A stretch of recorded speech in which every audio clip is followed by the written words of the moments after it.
Hi viewers, welcome to doctor facts. మనం ఈరోజు కంటిన్యూస్గా వచ్చేటువంటి సమస్యల్లో నోటి దుర్వాసన గురించి మాట్లాడుకుందాం.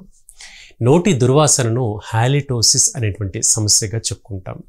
ఈ దుర్వాసన రావడానికి గల కొన్ని కారణాలేంటి, జాగ్రత్తలేంటి, హోమియోలో నివారణ మార్గాలేంటి, ఈ విషయాలు తెలుసుకుందాం. సాధారణంగా నోటి దుర్వాసన రావడానికి చాలా వరకు అందరూ చెప్పే ఏకైక కారణము నోటి శుభ్రత సరిగ్గా లేకపోవడం, అంటే పళ్ళు సరిగ్గా శుభ్రం చేసుకోకపోవడం అనేటువంటిది మెయిన్ కారణంగా చెప్పుకుంటాం.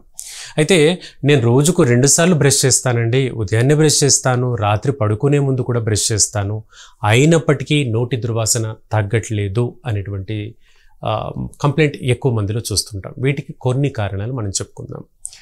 టీ, కాఫీలు అధికంగా తాగేటువంటి వ్యక్తులకు నోటి దుర్వాసన వస్తుంది. రెండవది, నోటి శుభ్రతకు సంబంధించి చిగుళ్ళల్లో బ్లీడింగ్ ఉన్నప్పుడు ఈ సమస్య కనబడుతుంది. చిగుళ్ళ గుండా బ్లీడింగ్ ఎప్పుడు అవుతుందంటే విటమిన్ సి లోపం వల్ల వస్తుంది.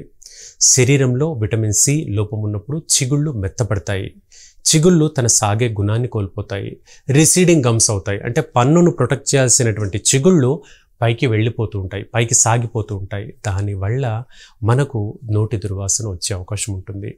మూడవది, మనం భోజనం చేసిన తర్వాత కానీ, ఫుడ్ ఏది తిన్న తర్వాత కానీ నోరు పుక్కిలించి ఉమ్మడం అనేది అలవాటు చేసుకోకపోతే ఈ విధంగా అవుతుంది.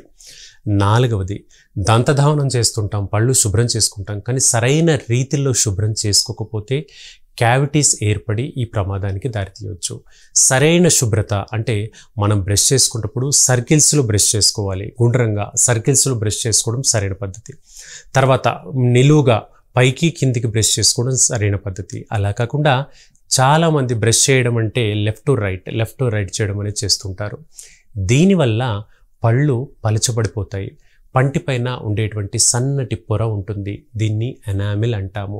అది పలచబడి పన్ను పౌడర్ లాగా ఊడిపోవడం, పన్నంతా పొడి పొడిగా రాలిపోవడం లాంటి లక్షణాలు కనబడతాయి. ఈ విధంగా పళ్ళు పలచబడి పోరోసిస్కి దారితీస్తూ ఉంటాయి. ఇది కూడా నోటి దుర్వాసనకు దారితీస్తుంది. అలాగే తీసుకునేటువంటి ఆహారములో అల్లము, వెల్లుల్లి లాంటివి ఎక్కువగా వాడితే కూడా నోటి దుర్వాసన వస్తుంది. లివర్కి సంబంధించిన సమస్యలు ఉన్నప్పుడు ఈ ప్రాబ్లం కనబడుతుంది. లివర్లో ఫ్యాటీ లివర్ కానీ, గ్యాస్ట్రిక్ అల్సర్స్ కానివ్వండి, డియోడినల్ అల్సర్స్ కానివ్వండి, లివర్ సిర్రోసిస్ కానివ్వండి, అంటే లివర్ డ్యామేజ్ అయ్యేటువంటి ప్రమాదం కానివ్వండి, ఈ లక్షణాలు ఉన్నప్పుడు నోట్లో పదే పదే దుర్వాసన, అఫెన్సివ్ స్మెల్ వచ్చే అవకాశాలు ఉంటాయి.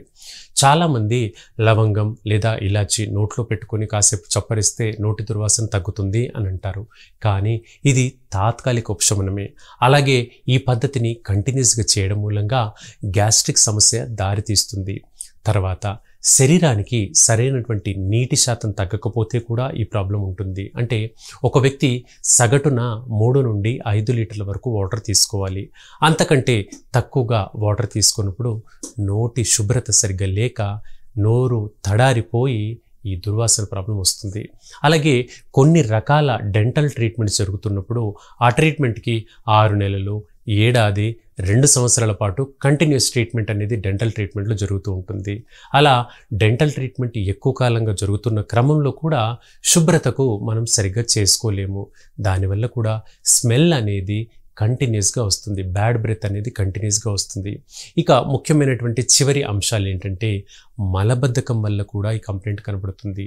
అంటే మోషన్ ఫ్రీగా లేకపోవడం వల్ల కూడా మనకు స్మెల్ అనేది కంటిన్యూస్గా వస్తుంది. వింటున్నారు కదా వ్యూవర్స్, ఎన్ని కారణాలు ఉన్నాయో. ఈ కారణాలు మనం మాట్లాడుకునే 10-15 మాట్లాడుకున్నాం, సమయం తక్కువ ఉంది కాబట్టి. ఇంకా అనేక కారణాల్లో నోటి దుర్వాసన వస్తుంది. చూసేందుకు, వినేందుకు చిన్న విషయమే, కానీ నలుగురిలో ఉన్నప్పుడు అది చాలా పెద్ద విషయం. నలుగురిలో ఉన్నప్పుడు సెకండ్ ఇచ్చి నిలబడి మన పక్కన మాట్లాడాలనుకున్నా, మన పక్కన కూర్చోవాలనుకున్నా కూడా వ్యక్తి సరిగ్గా కూర్చోలేరు. అంటే దానివల్ల సోషల్ అవాయిడింగ్ అనేది జరుగుతూ ఉంటుంది. కాబట్టి దీన్ని అశ్రద్ధ చేయకండి. మీలో ఎవరికి ఈ సమస్య ఉన్నా మన దగ్గర హోమియోలో చాలా చక్కని మందులు ఉంటాయి, టూత్పేస్ట్లు ఉంటాయి. రెగ్యులర్గా హోమియోలోకి సంబంధించినటువంటి మొక్కల నుంచి తయారు చేసినటువంటి టూత్పేస్ట్లు అలాగే మెడిసిన్స్ వాడుకున్నట్లయితే ఈ సమస్య శాశ్వతంగా తగ్గుతుంది. సో వింటున్నారు కదా వ్యూవర్స్, మీలో ఎవరికి ఈ సమస్య ఉన్నా కూడా కింద కామెంట్ సెక్షన్లో కామెంట్ చేయండి. ఈ వీడియో కానీ నచ్చినట్లయితే లైక్ చేయండి, నలుగురికి షేర్ చేయండి. Thank you for watching. నమస్కారం.